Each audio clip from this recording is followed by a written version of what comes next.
Let's talk about something I think we've all felt. You have these huge, amazing dreams, but absolutely zero energy to make them happen. Today, we're going to dive into why that is, and more importantly, walk through a simple plan to finally connect what you want to do with what you actually do. Does this hit close to home? You've got these incredible goals, right? Things you want to achieve, things you want to become. But when it's go time, when you're supposed to be doing the work, you just feel flat, totally drained. It's that awful feeling of knowing exactly where you want to go, but feeling like you're stuck in mud. And that, right there, is what we can call the ambitious procrastinator's dilemma. It's this super frustrating tug of war inside your own head. On one side, you've got this burning desire to do something great, and on the other, the overwhelming urge to just do nothing at all. Oh man, we all know this script by heart. You wake up and think, today is the day. I'm going to start writing my novel. Or, for real this time, I'm going to the gym. And then, the moment arrives. And suddenly, scrolling through social media or binging one more episode just feels so much easier. So, what is going on here? Are you broken? Are you just lazy? Well, what if I told you the answer is no? It's not a flaw in your character, not at all. It's all about how your brain is built. Let's get into the science of it. And this one idea, it's a total game changer. Just let that sink in. If laziness isn't a permanent part of you, if it's just a habit, that means you can change it. You have the power to build a different habit. Okay, so think of your brain as a super efficient but kind of lazy personal assistant. Its number one job is to conserve energy. So when it sees a giant, scary task, it labels that as pain or danger. And what does it do? It immediately pivots to something easy, something comfortable, something that offers a quick hit of reward. And this just nails it, doesn't it? On the left, you've got this epic ambition, but on the right, you see your brain's gut reaction. A 200-page book sounds massive and overwhelming, so your brain just defaults to the path of least resistance. It's not trying to sabotage you, it's just trying to be efficient. So the big question is, how do we outsmart this system? How can we work with our brain's natural wiring instead of constantly fighting a losing battle against it? Well, it turns out there's a beautifully simple 3-step plan to do exactly that. The whole plan really boils down to 3 key pillars. First, you're going to make it small. Second, you'll create routines. And third, you're going to use something called the 2-minute rule. Each one of these is designed to make it so easy to start that your brain doesn't even have time to object. Let's break them down. All right, step 1 is all about perception. It's about playing a little mind trick on yourself.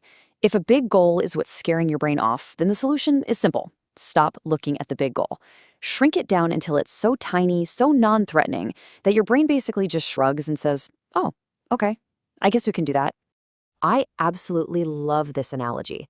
Nobody stands at the bottom of a mountain and expects to just leap to the summit in one go, right? Success comes from just putting one foot in front of the other again and again and again. Your goals are exactly the same. Forget the peak for a minute. Just focus on the very next step. So what does this look like in the real world? It's awesome. Your goal is no longer write a book. It's write one sentence. It's not learn guitar. It's practice one chord. See how that feels different? By making the task almost laughably small, you completely strip away the excuse that it's too hard. Anybody can write one sentence. Okay, on to step 2, routines. And listen, this is so important. Why? Because willpower is like a phone battery. It starts at 100% in the morning, but it drains all day long. Routines, though, they run on autopilot. They don't cost you anything. And that's exactly what we want. This is all about making the right choice, the easy choice. You're basically clearing the path ahead of time. If your running shoes are the first thing your feet touch when you get out of bed, you've just eliminated a huge decision point. These little environmental tweaks create automatic habits that build momentum without draining you. And that brings us to the final step. And honestly, this one might be the most powerful of all. We all know it's true. The single hardest part of doing anything is just getting started. This step is designed to completely demolish that initial wall of resistance. The magic number is 2, just 2 minutes. That's the entire rule. It says that any new habit you want to start should take less than 2 minutes to do. So you don't read more. You read 1 page. You don't clean the kitchen. You put 1 dish in the dishwasher, just for 2 minutes. It's basically the physics of motivation. Getting a heavy ball to start rolling takes the most effort, right?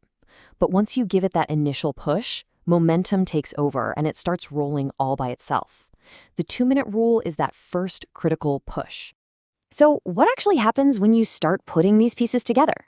When you make things small, build routines, and use that 2-minute push? Well, you start to flip the script. That feeling of being stuck begins to transform into a feeling of momentum. You go from a tiny, fragile spark to a real growing fire. Think of it like this. Your big dream is a roaring bonfire.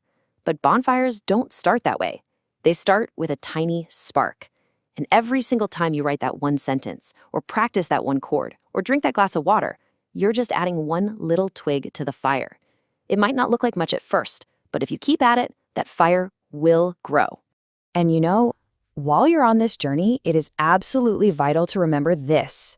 You are going to have days where you miss your 2 minutes. You're going to stumble. That is not failure. It's just feedback.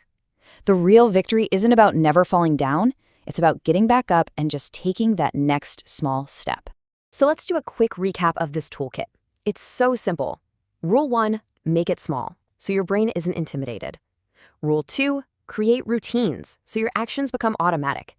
And Rule 3, use the 2-minute rule, so starting is practically effortless. And this right here is the ultimate takeaway. This isn't about becoming a flawless, hyper-productive robot overnight. It's about something much more human and much more powerful. Just showing up. Consistently. Because those small, consistent efforts, man, they compound over time into truly massive results. So I'll leave you with this final, powerful question. Forget about the mountaintop for a second. Forget about the bonfire. What is the one tiny 2-minute action you can take today to add that very first piece of fuel? What's your first spark?